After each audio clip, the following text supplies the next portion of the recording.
The trees are really laden with sloes.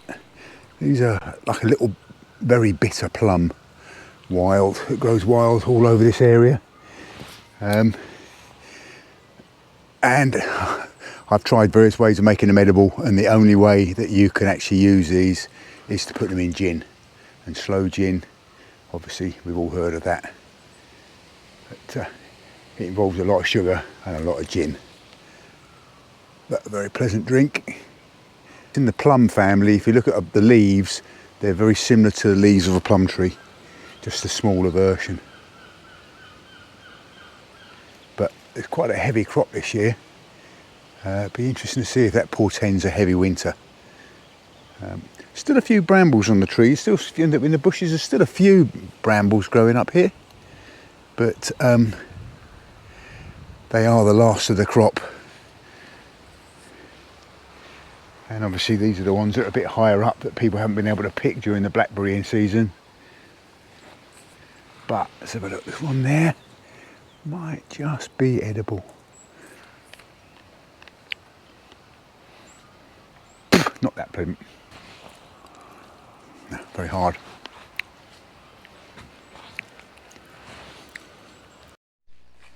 Me and Billy Bob, we're going to go for a nice walk up on the downs. Come on this way. Oi. Come on.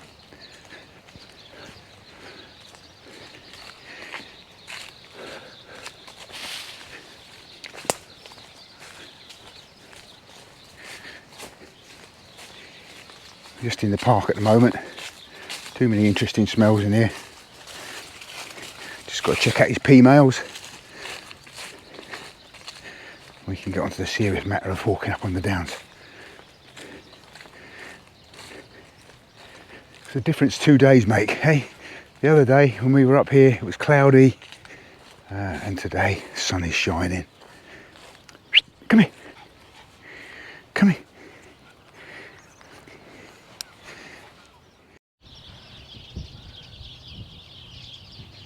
Right, good afternoon and welcome to CJ's Hooked on Life. We're going for a walk up on the downs.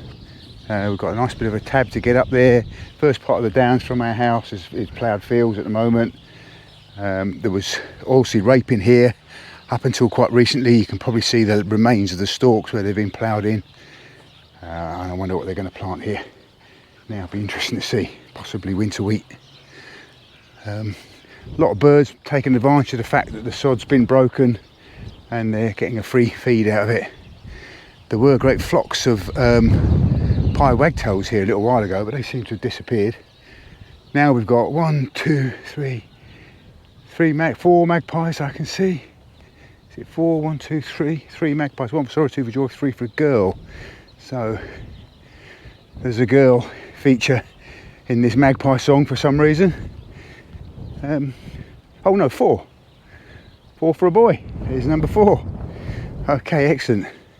So we're leaving the houses behind us and we're heading up onto the downs.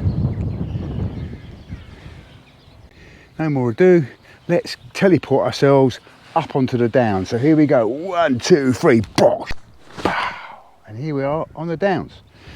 Now hang on a minute. Something always goes wrong. I'm not quite perfected this. Where's my hat? Hang on, I'm gonna have to go back and get my hat. Bye for a minute. And there we go, got my hat back. So where are we? We are looking down on Rathferney Farm, which is a vineyard.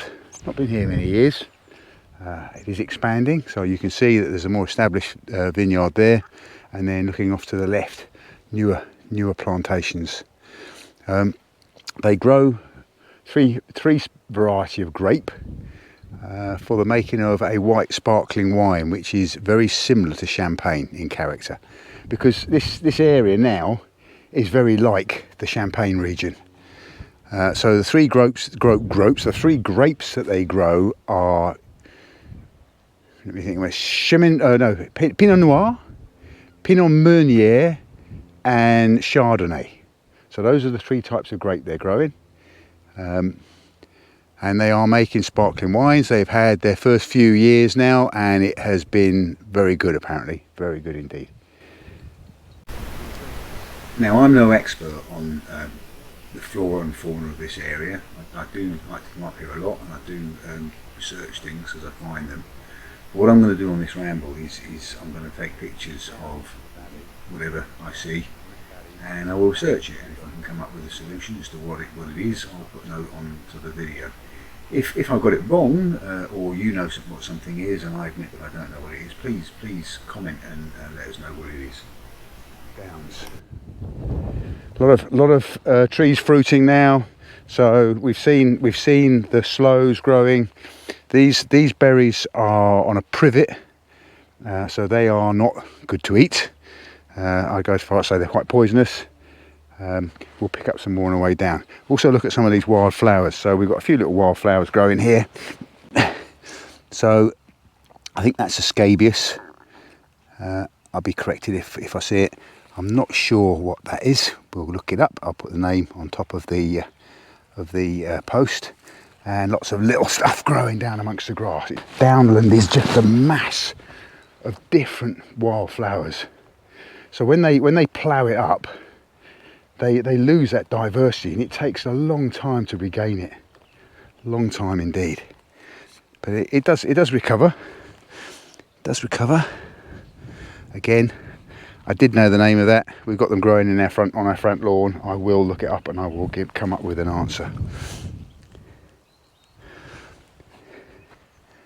But yeah, proper downland is just a mass of wildflowers, and consequently the diversity of butterflies and insects that live amongst these flowers is immense. During the Second World War, they ploughed up a lot of the South Downs, and it's taken till now really to kind of start recovering. See down there, hawthorn tree with the red berries all over it. Again, the old wives will tell you that is an indication of a hard winter when there's a lot of hawthorns on the trees. This flowering shrub, or at the moment it's a shrub with red berries all over it, is an invasive shrub. It shouldn't be here. It's come out of someone's back garden somehow. How it's got up here, God alone knows. I imagine maybe birds have transferred the seeds. But it's a plant called cotonista or cotonaster. As I say, it shouldn't be here, and actually I think the Royal Horticultural Society talk about how it should be got rid of. As you can see, it's a ground covering shrub, so if it was allowed to really take over, it would do quite severe damage to the diversity up here. We've got these little plants here we've talked about, we're talking about again, which are scabius, not to be confused with something like this, which again I'll have to look up. I can't remember the name of it. But yeah, cotonista, and you'll see there's a lot of it all the way down here, up across the bank there. So as I say, I wonder how it got here, because obviously there's no houses anywhere near here. The nearest houses are the vineyard way over there. So I'm assuming it's been transported by birds from someone's back garden, and it's been able to take hold. Cotonista or cotonista or cotonaster or cotonaster, I don't know how you pronounce it, but that's how it's spelt. You've got animal tracks up through here. That's possibly badgers that have done that. This is clover. Again, I'll look it up. Yeah, we walk down this old path. This is an old path. I think the fence has been sort of added to partition the side of the downs, but some of these paths have been here a very long time. Just got a little bit of black bryony growing in amongst here. You can see that's the remains of it. It's dried out now. Very toxic plant. It's a member of the yam family. It's the only member of the yam family that we get in the United Kingdom. And then growing amongst it all are wild roses. So you've got dried out bryony there, and then just beneath it you've got a rosehip, which is a plant that's very high in vitamin C. Yeah, there's some bryony berries there. Now there are two types of bryony. We get black bryony and white bryony. They are totally unrelated, but they are very similar looking. But the good thing is, or the bad thing is, that they're both quite toxic. So it doesn't matter if you misdiagnose it, unless you've eaten one. You've got to try telling a doctor what it is you've eaten. But as I say, the black bryony is a member of the yam family. The white bryony is a member of the cucumber. There you go.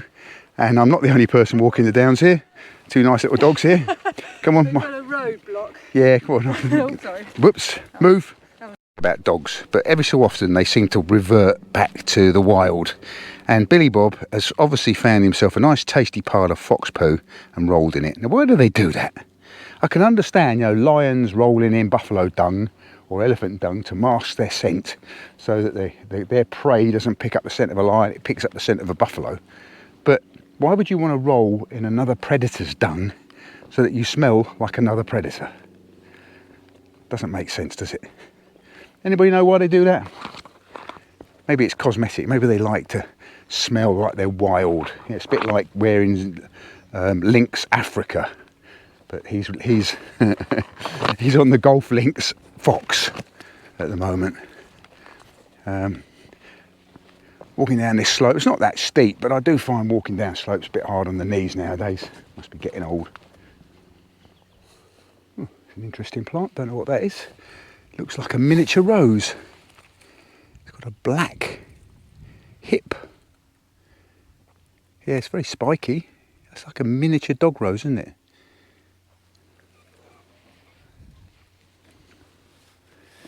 Yeah, a few of those growing around here. Again, if you know what it is, put a comment. I'll do a bit of research, and if I can find it out, I'll put it on top of the page. So if I can find it, I'll put it up here, so you can see what it is. I wouldn't say invasive because it is a natural plant, but it's one that the farmers get rid of because it's a yew, and yew is very poisonous. And so if there's any fields where they're going to put cattle, they have to make sure that there's none of this growing there. So again, probably transported by birds who've ate the berries off it and then drop the seeds.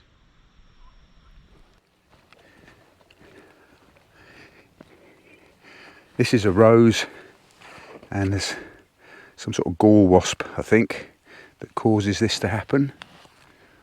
Clocks go back this weekend, and then our days get really short, and we have 5 months of short days, going to work in the dark, coming home in the dark. That's if you're going to work. I'm not going to work at the moment. This is my work, walking out on the downs. It's pleasurable and it's a job I could do forevermore, but it don't pay well. Right, I think this is that scabius again. It's quite a good example of it. It's got little leaves that come up from the branches of the stem, and it's got kind of dandelion shaped hairy leaves. So again, we'll check it out, but I'm pretty sure that's scabius. Not to be confused with a cornflower, which has a little bit of a bulb below the flower, but a similar colour. Hey, you've got a dog rose growing amongst all that clematis now. You can see the number of rose hips there are on it, hundreds of them. Mixed in with some hawthorn, and then there's little white fluffy flowers. That's clematis, which is a climbing plant. Again, don't know if that is a native and a wild plant that's meant to be here, or if it's something that's escaped from someone's garden sometime in the past. But it is all over the place in this part of Sussex. Obviously likes a chalky soil. It's a bit of a nuisance if you get it in your garden, because it does just smother everything. And there are areas on the downs here, on these back leaves of the hills, where it's just a blanket over the top of all the plants and what have you. I guess it just kills them off eventually. There's some more of it up there. I'm sure it has quite a pretty flower when it's flowering, which is why some people plant it in their gardens. But when it gets to this point, it's just a blanket of white fluffy stuff. And I'm guessing those leaves those seeds become airborne, so it spreads quite rapaciously. Or Clematis, its other name is old man's beard, and this is why.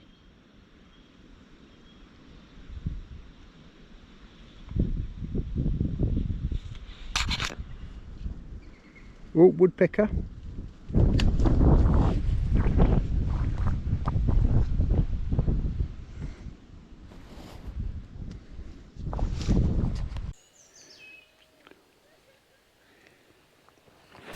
Another great clump of Cotoneaster growing here. You can see how it's taken over and smothering everything else. but there's quite a strong smell here, which to me means fox. There's probably a fox set here somewhere. There are quite a lot of foxes up here. We did see one the last time we were up here. Fortunately, I never got it on camera because it was just all too quick.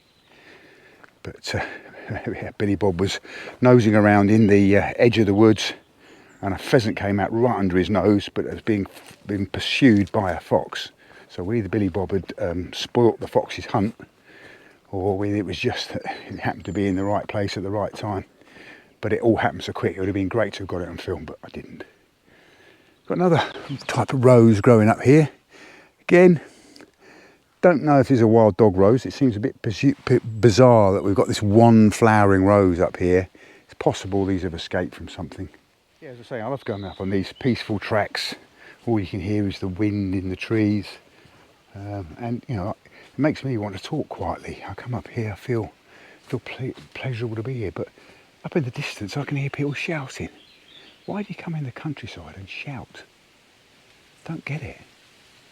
I really don't get it. So there's an old ruin up here.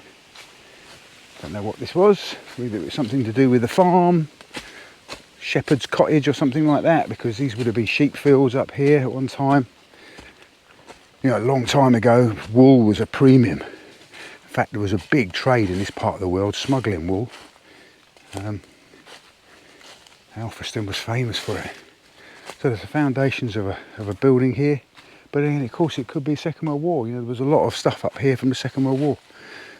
I guess the Downs were a defensive line. A few nettles, some ferns. It's not bracken, it's some sort of fern that's growing there, which is an indicator that this is in the shade quite a lot of the time. Looks like somebody's built some sort of a shelter up there. You get kids coming up here doing forest school and whatever, I guess. I'd be tempted to come up here and camp one night, just so you can see the badgers. And then of course, litter. You know, come to the countryside to be quiet and not leave traces that you've been here, but then some come here to be noisy and leave litter.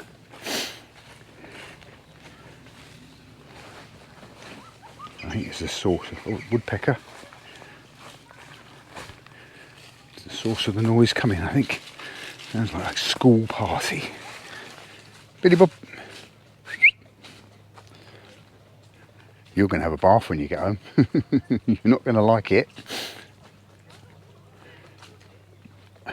Because this is in the shade quite a lot, because of this is north facing, you get a lot of lichens growing on the trees. Right,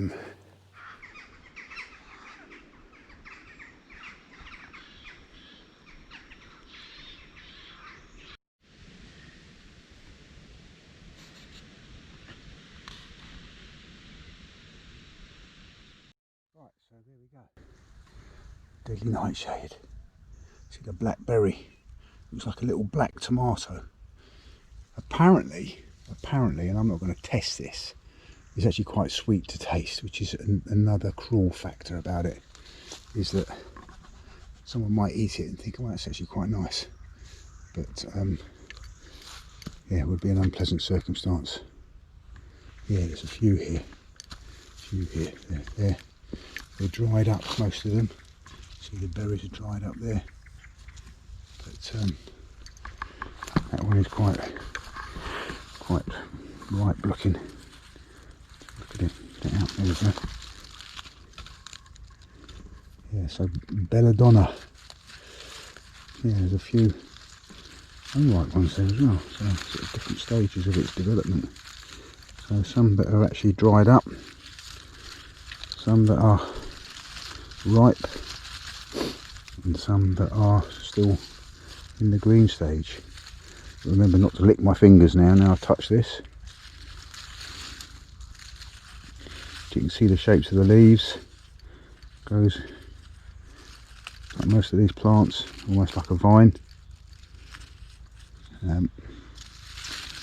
It's got a root that is also, I mean, every part of the plant is toxic, I believe.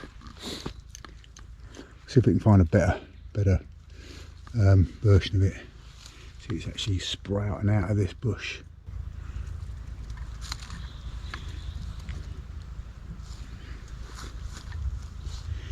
Yep. Deadly nightshade. Here's a slightly better one. Going out, you can see the stems are kind of purple, almost black. It looks satanic, doesn't it? It looks evil. And then behind it, we've got rose hips, which are a great source of vitamin C. So from the benign to the malign in the space of a metre. Across this stile, sign says it's access land. Doesn't look like it's been accessed much in the last few years. It's looking pretty rotten. So we're going to have to do it fairly cautiously. I don't think I'm going to trust the standing on that. The dog can get underneath, so that's all right. Yeah, so let's get down there.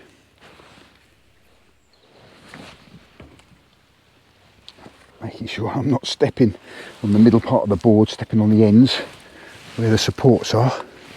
Yeah, managed to get across there. And the dog managed to get underneath. Well done, Billy Bob. Lead the way, come on. Work your way through the nettles. That's it, good boy.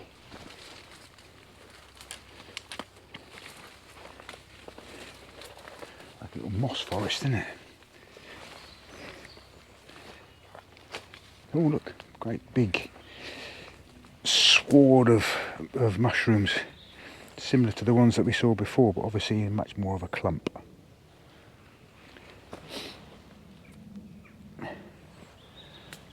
Again, we'll have a look at those and see if we can come up with a. If you know what they are, please leave a comment. The trouble is, when you look at them in books, there's so many that it could be.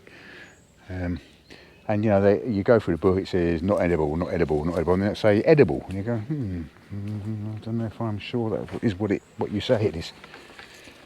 You can see evidence that the Exmoor ponies have been up here, clearing it out underneath here, and you can also see there's a bramble that's still in flower, well out of time.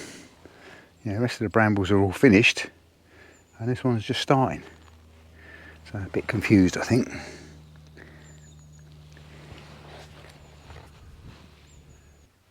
Look at this big load of rose hips on that tree.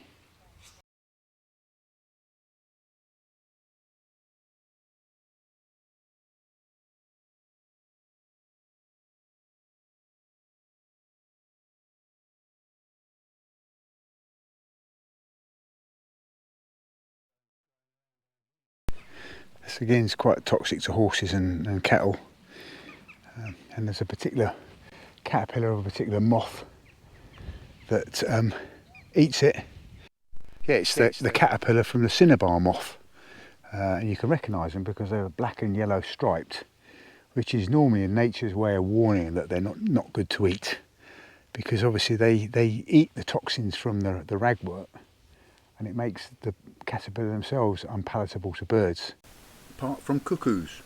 Nice little bit of synergy going on there between the plant and the caterpillar, but unfortunately, for whatever reason, the cinebar moth has died away. There's very few of them now, and I think it was because there was a year when there was no ragwort, for whatever reason, weather or over grazing by cinebar moths or whatever. But of course, the following year there won't be any ragwort because seeds lie dormant in the ground for a year, or over a year, 2 years. So the following year, when the cinebar moth's caterpillars hatched, there was nowhere for them to feed, and so they died out. They are gradually recolonising, but it's very slow, and you don't see them very often now. The moth is a black, shiny winged moth. If I can, I'll find a picture and stick it on there, onto the video. Just up there. Well, we've taken a little bit of a shortcut up through the furze, or gorse, locally it's known as furze, which is a particularly spiky bush that grows all along the South Downs, well, in fact all over the south of England. Yeah, it's particularly spiky, but in the spring it is covered in these beautiful yellow flowers, and they, to me, they have the smell of coconut, which is kind of random, but yeah, you can see back onto the top of Cradle Hill and then across the golf course and home. Yeah, fantastic afternoon. Right, well, we've had a very nice, pleasant afternoon walking on the South Downs. If you look at that, sunshine is further away than you think, because it's not shining on the wind farm, and the wind farm's probably 10 miles from here. So it's on the horizon. So it's a long way away. But what a fantastic evening. Going to head home. Desperately need a cup of tea now. And me and Billy Bob deserve to put our feet up, don't we, mate? Yeah. I hope you've enjoyed accompanying me on this ramble around a small part of the SouthDowns National Park. I'm already working on episode 2, which will concentrate on the fauna, the wildlife that lives in this little part of the park.